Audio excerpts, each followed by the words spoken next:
How are you all doing? Hope you're doing well. It's another week. We're on it's Monday as I'm making this, so day 3 of our stay-at-home, our staycations. Hopefully you're all doing well. I just wanted to share a couple thoughts with you. First of all, if you have not started the ISO with Jesus challenge, if you've not started with that, it's an hour a day with Jesus. I highly recommend that you do it. It's worth it. Start with baby steps, 5 minutes praying, 5 minutes reading the Bible, and 5 minutes in silence. There's 15. So I highly suggest to do that. You have the time right now. I know you have the time right now. I have the time right now. So I highly suggest get in. We have things that are happening throughout the week. Just dig into them. Go for them.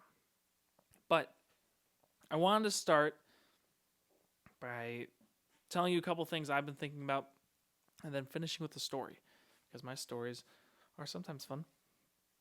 But I've been thinking about how I use my time and timing in general, and I was thinking about serving. So those two things. So I'm kind of thinking like my timing in service versus God's timing and service. That's kind of what I've been contemplating and wrestling with. And so there is a passage that you all know. It's the foot washing ceremony in John. And he says, "Now that I," this is Jesus, "your Lord and teacher, have washed your feet, you also should wash one another's feet." Basically saying you should serve people. But usually we do it on our own time. And this is not a convenient time to serve anyone, it seems like, because we're just trying to stay sane in our houses.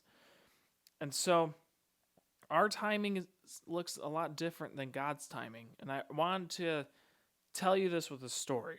So, and it has to do with service too. So both those things. So there's once upon a time I taught middle school, 7th grade history. What's up? Math is terrible. It's the worst.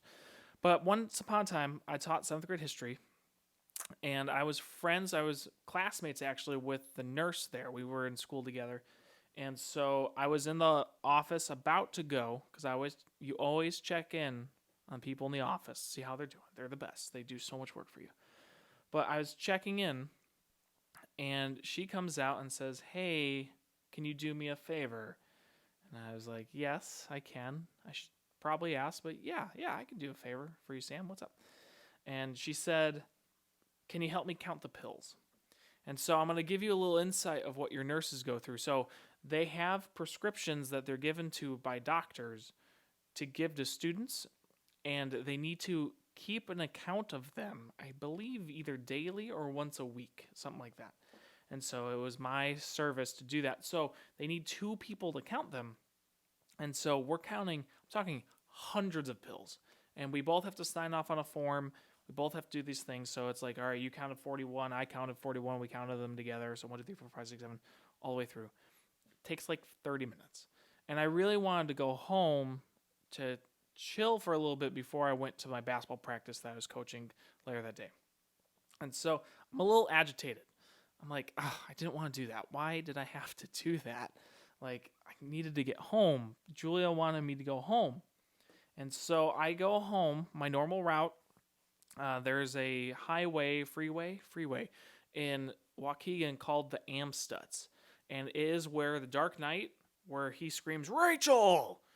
It was filmed there. It was where Groundhog's Day was filmed, and other places, because they can just chop off the traffic, and now they have a whole mile strip of highway that they can shoot with. So people who make movies know about this place.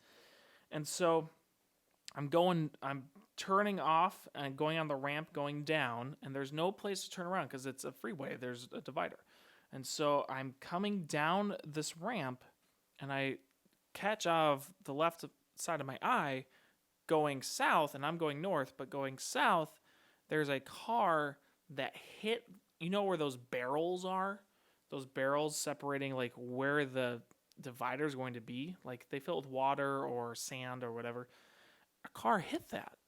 And I thought to myself, man, that is a really crazy accident.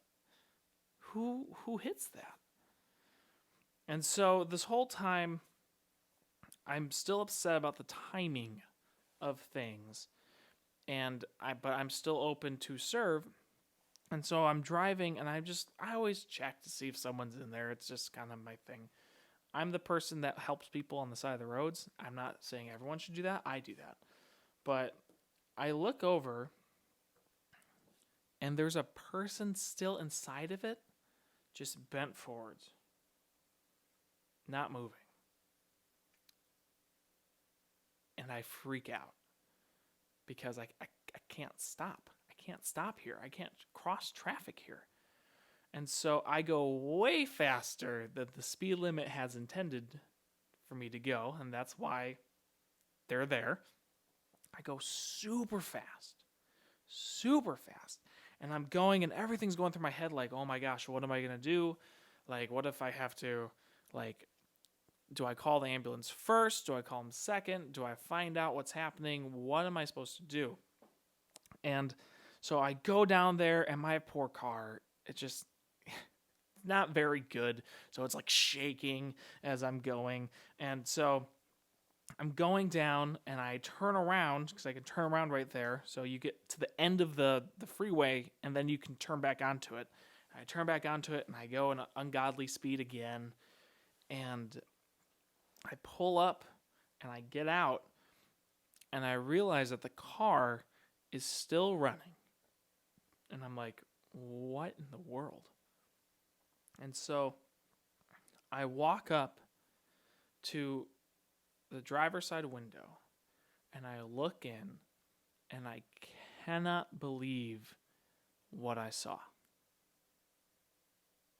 And that's where I'm going to end for this day.